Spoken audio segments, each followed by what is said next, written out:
एक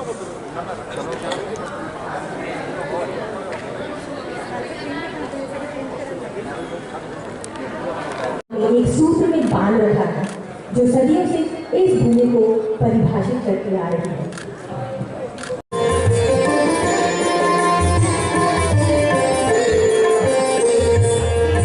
Blessed to have Honorable Vice Chancellor of Tripura University on the dais.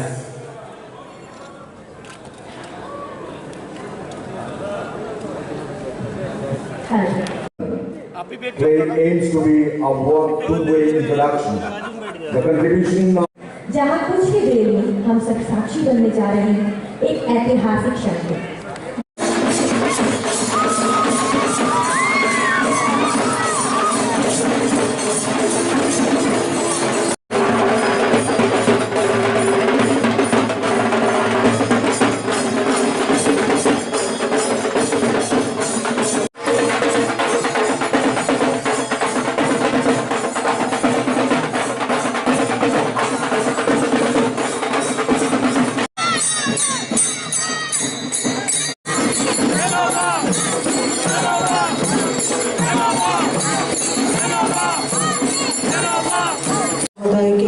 প্রদীপ প্রজ্বলনের মধ্য দিয়ে আজকের এই শুভ অনুষ্ঠানের শুভ সূচনার জন্য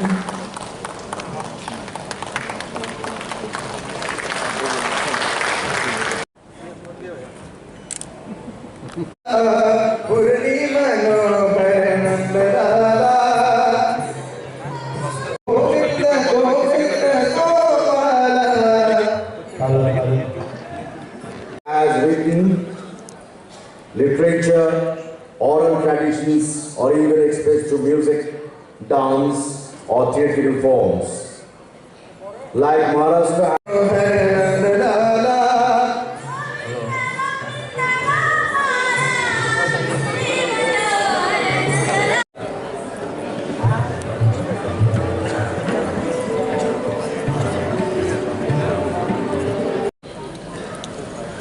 एवं प्रकाश जी है जो ये कार्यक्रम को एक रूप दिया है। जो साधु संत महाराज लोग बैठे हैं सामने, सबके चरणों में मेरा प्रणाम है। मैं पहले कोल्हापुर गया था 1 साल पहले, और उधर ही एक संत सम्मेलन था, विश्वात्मक संत सम्मेलन। बहुत सारे फॉरेन डेलीगेट्स भी आए थे और वहां पर बहुत सुंदर आकार से हुआ था वो संत सम्मेलन। जैसे कि इधर शोभा यात्रा हुआ, ऐसी शोभा यात्रा करके निकला और बड़े बड़े आकार से हुए थे। तब मैंने इच्छा प्रकट किया कि महाराज को, गोसावी महाराज गोसावी जी को, तो हमारे नॉर्थ ईस्ट में भी होना चाहिए, क्योंकि नॉर्थ ईस्ट ट्रेडिशंस को बहुत ही कम लोग जानते हैं। नॉर्थ ईस्ट क्या है, नॉर्थ ईस्ट में क्या धर्म है, नॉर्थ ईस्ट में क्या आध्यात्मिकता है, वो बहुत कम लोग जानते हैं। एक सोच है कि नॉर्थ ईस्ट है क्या ट्राइबल लैंड जहां पर कुछ है ही नहीं, ये लोग नाचते और खाते और सोते हैं। तो लेकिन नॉर्थ ईस्ट ऐसा है ही नहीं। सबसे ज्यादा स्पिरिचुअल कॉन्शियसनेस नॉर्थ ईस्ट में है। ये जो हम सनातन धर्म में बोलते हैं प्रकृति पुरुष, मानुष, मानव और प्रकृति के संबंध समझने के लिए नॉर्थ ईस्ट सबसे अच्छा जगह है। हमारा जो सनातन धर्म है उसकी मूल चिंताधारा यह है प्रकृति पुरुष, और इससे अच्छा नॉर्थ ईस्ट से अच्छा कोई जगह नहीं है इसको समझने के लिए। पाश्चात्य में जो बहुत एक सोच है कि हमारा अपना स्पिरिचुअलिटी हम कहां से पढ़ते हैं? इंग्लिश किताबों से पढ़ते हैं। मेरा आदत सा हो गया कि अमेरिका से किताब छप के लाओ, पुस्तक छप के लाओ, क्या बोले इंग्लिश ऑथर हो, तभी हम मानते हैं कि हाँ वो सच होगा जरूर। जितना रिसर्च हुआ है नॉर्थ ईस्ट के ऊपर, पर नॉर्थ ईस्ट ट्रेडिशंस के ऊपर आप देखेंगे सबसे ज्यादा रिसर्च फॉरेनर लोग ने किया है, उनके भाषा में किया है।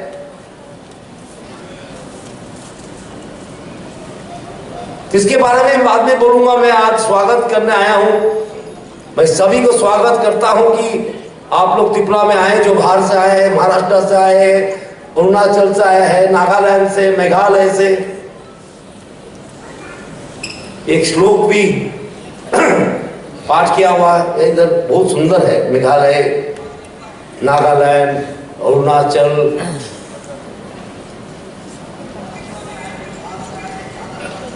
इतना सारे प्रदेशों से आए हैं त्रिपुरा में। और त्रिपुरा में मैंने बोला था कि त्रिपुरा सुंदरी की माँ की शक्ति स्थल है इधर। और कोल्हापुर के बाद इधर ही पहली बार हुआ है। महाराज जी ठीक है ना, कोल्हापुर के बाद इधर ही हो गए। कोल्हापुर के बाद, कोल्हापुर में क्या है? शिवाजी महाराज का अंबाजी मंदिर है, महालक्ष्मी मंदिर। महालक्ष्मी मंदिर से अष्टलक्ष्मी आ गए।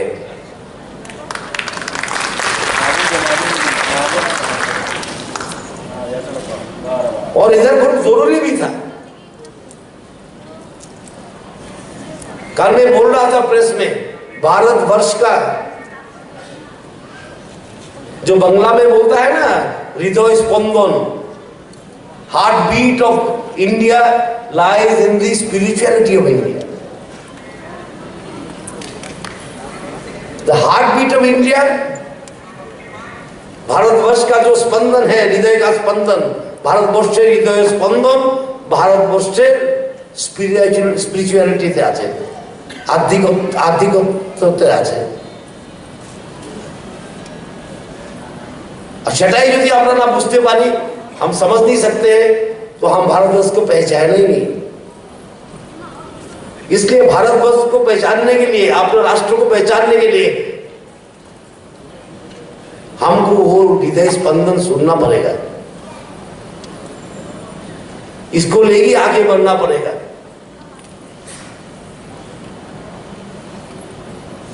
हम तो जिस सोच के हम लोग बोलते हैं that India is not only a geopolitical entity, Bharatvarsh कोई मानचित्र में है वैसा नहीं है, केवल मात्र भारतवर्ष का परिचय उसका संस्कृति है, उसका चिंताधारा है। वसुधैव कुटुंबकम सर्वे भवन्तु सुखिनः वसुधैव कुटुंबकम, ये दिया है भारतवर्ष ने, पृथ्वी को दिया है, संसार को भारतवर्ष ने क्या दिया है? किसी किसी देश ने एटम बम दिया है, न्यूक्लियर बम दिया है, बंदूक दिया है। हमने बस विश्व को क्या दिया है? हमने विश्व को दिया है ये वाणी, सर्वे भवन्तु सुखिनः।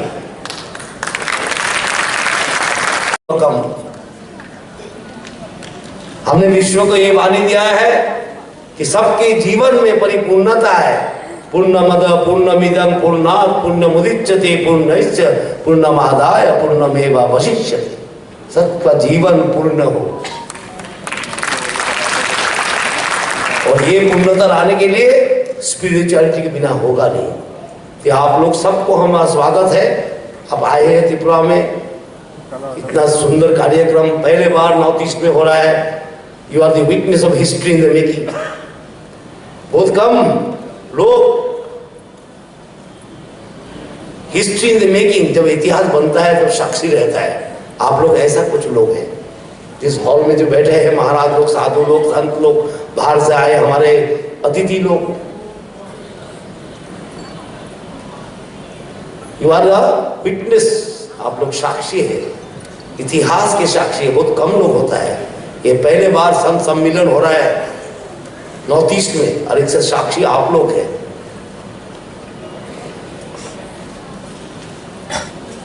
तो इस हिस्टोरिक कार्यक्रम को हम लोग शुरू करेंगे कि वो हमारा चीफ मिनिस्टर का भी दूसरा प्रोग्राम है, उनको अटक के रखने में बहुत बार अनुरोध करके लाया, उनको अटक के रखने ठीक नहीं होगा। हम फिर कल दिल्ली भी जा रहा है। आदमी बोलता है पॉलिटिक्स और धर्म अलग रखे, मैं तो मानता नहीं हूँ बात को। अधार्मिक पॉलिटिक्स किसी को नहीं करना चाहिए, अधार्मिक पॉलिटिक्स किसी को नहीं करना चाहिए। जो धर्म ऐसा चीज है जो अपने मन को मूल्यबोध में बांधने का काम करता है। हम सोचेंगे नहीं सर्वे भवन तो सुखी ना और राजनीति करेंगे, हम ही सुखी रहेंगे और बाकी सब दुखी रहेंगे, तो ऐसा राजनीति नीति नहीं है, वो दुर्नीति है। ठीक है, जहां पर हमने बोला है वेद में सर्वे भवन तो सुखी ना, और ये हम अपने दिल में नहीं रखेंगे ये बात को, तो हर आदमी को दुखी करके हम कोई खुद खुशी रहे, वो राजनीति नहीं है। हम ये विश्वास करते हैं कि जीवन के हर जगह में धर्म रहे। धर्म वो है जो अपने मन को धारण करता है। पृथ्वी हमको धारण करता है, हमारे मन को धारण करता है धर्म। वो रिलीजन नहीं है, रिलीजन तो उपासना पद्धति है। आप कैसे पूजा करेंगे, क्या करेंगे, वो तो हमारा जो हिंदू धर्म में भी अलग अलग है।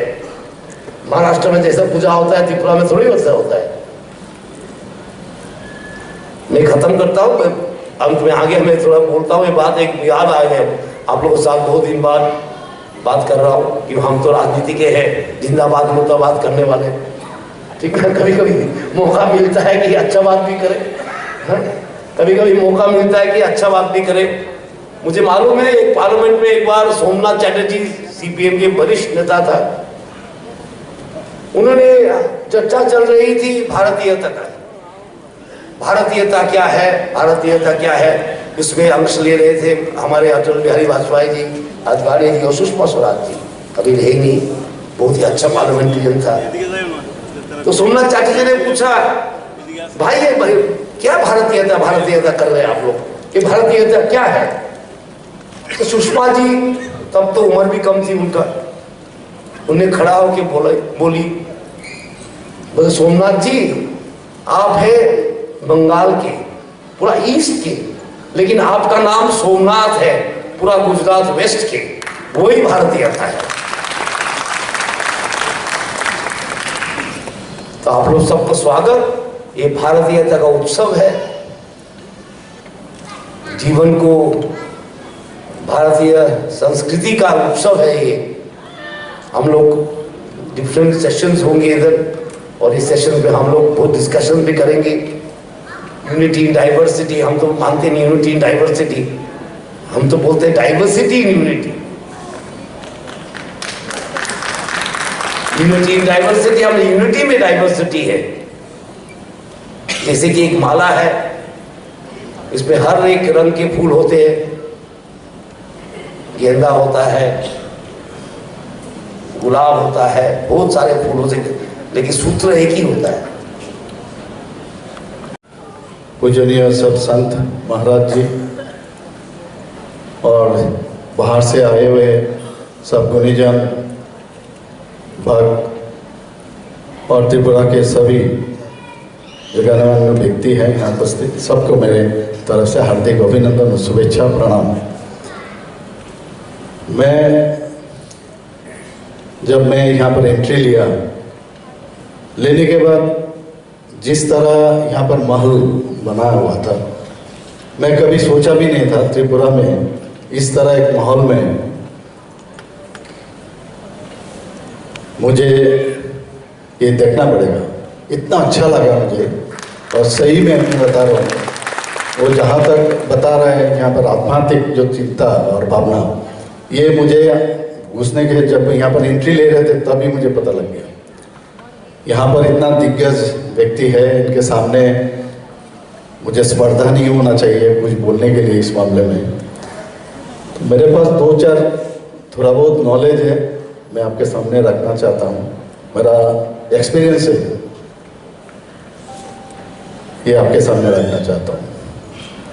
हम लोग सब जानते हैं कि अगर एक इंसान जब बॉडीली, इंटेलेक्चुअली और सोल और माइंड से जब तक पूर्ण प्राप्त नहीं होता है तब ये इंसान नहीं कहला जाता है। ये चारों चीज डेवलप जब तक नहीं होगा तब तक वो इंसान ही नहीं है और हम उस दिशा पर चलते हैं।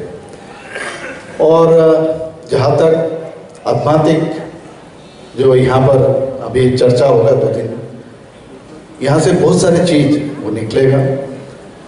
प्रधानमंत्री नरेंद्र मोदी जी ये अष्टलक्ष्मी के बाद उन्होंने कहा, सिक्किम को लेके पहले 7 राज्य था नॉर्थ ईस्ट में, अभी 8 हो गया अष्टलक्ष्मी। तो ये सम्मेलन में ये 8 राज्य का बहुत सारे लोग यहाँ पर अभी यहाँ पर मौजूद है। तो एक सूत्र में इस जो सेमिनार होगा इसमें एक दूसरे का बंधन भी बहुत अच्छा होना चाहिए और होगा भी, मैं निश्चित हूँ। और हम सब जानते हैं अगर हम अपने आप को नहीं जानते हैं तो दूसरे को क्या जानेंगे।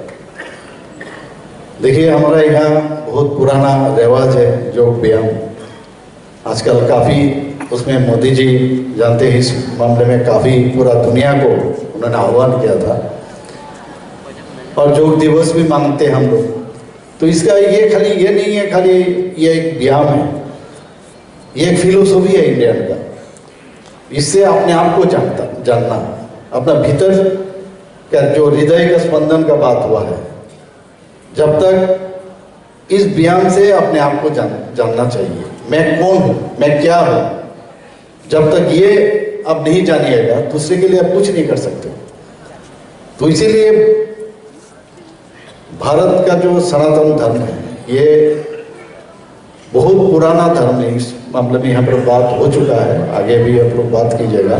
ये धीरे धीरे जो नास्तिक वाला जो एनवायरमेंट हम लोग खास करके त्रिपुरा वेस्ट बंगाल में हम लोग देख चुके हैं, इस नास्तिक एनवायरमेंट के कारण हम लोग जो आस्तिक है हम लोग भूलने लगे थे। लेकिन अब जब यहाँ पर हम लोग आने के बाद ऐसा लग रहा है हम लोग जैसे आउट ऑफ ट्रैक होते हैं कभी कभी। मुझे अभी भी याद है जब मैं पोस्ट ग्रेजुएशन कर रहे थे लखनऊ में, तो मैं वहाँ रामकृष्ण आश्रम में शाम को मैं कभी कभी हॉस्पिटल से आ जाता था, कभी कभी जाता था। तो वहाँ पर जो महाराज जी थे मैंने उसको प्रणाम किया, मेरे वाइफ भी मेरे साथ थी। तो जैसे ही प्रणाम किए उन्होंने कहा आप कहाँ से हो, तो मैंने कहा त्रिपुरा से। अरे त्रिपुरा का, मैं तो त्रिपुरा में था और त्रिपुरा में तो जो वहाँ का लोग है ये तो काफ़ी धर्मप्राण लोग हैं और अप्रिशिएट भी कर रहे थे काफ़ी। तो त्रिपुरा में इस तरह आप लोग जो ये प्रोग्राम और खास करके हमारा डिप्टी सीएम तो इसमें पूरा तन मन धन से लगे हुए हैं। जिस तरह आप लोग को ये इन्वाइट किया और आपने उनका निमंत्रण जो है इन्वाइटेशन आप लोग स्वीकार किए हैं, बहुत अच्छा लगा। तो मेरा कहने का मतलब है ये जो नास्तिक वाला एनवायरमेंट ये बहुत दिन से ये हावी हमारे ऊपर हो गया था, आप लोग सब जानते हैं। तो इससे हम लोग अभी धीरे धीरे आगे बढ़ रहे हैं। वो त्रिपुरा में खास करके और वेस्ट बंगाल में, अभी वेस्ट बंगाल में नहीं हुआ लेकिन त्रिपुरा में धीरे धीरे हम लोग इससे बाहर आने लगे। हम लोग घर में भी देखते हैं, हमारे पिताजी चंडी पाठ करते थे, हम लोग 1 घंटा चंडी पाठ करते थे। और आजकल उस हिसाब से तो हम लोग कुछ नहीं करते हैं, समय नहीं है। किसी तरह हमारा हर अगरतला में तो त्रिपुरा में सभी घर में आप कम से कम एक ठाकुर घर आपको दिखा देगा, सबके घर में। तो किसी तरह पूजा करके हम लोग निकल आते। तो ये जो है अभी धीरे धीरे खत्म हो गया था। देखिए यहाँ पर म्यूजिक भी बजा रहा था, गाना भी गाया रहा था। तो ये जिंदगी का जो म्यूजिक है ये म्यूजिक होना चाहिए। ये म्यूजिक जब तक नहीं होगा, बेताल जिस तरह ठोक रहे थे वो ताल बेताल हो जाता है। तो ये खाली ये संत महाराज जी जो जिस तरह हमारे समाज को ये लोग देख रहे हैं, हम तो ठीक है हम लोग पॉलिटिक्स कर रहे हैं आजकल, लेकिन आप लोग जिस तरह देश को एक साथ करने के लिए जिस तरह आप लोग काम कर रहे हो, बाकी आपको हमेशा सबको याद रखना चाहिए और आप लोग को हेल्प भी निकाल करना चाहिए, क्योंकि आप लोग हम लोगों के लिए आप लोग काम करते हैं।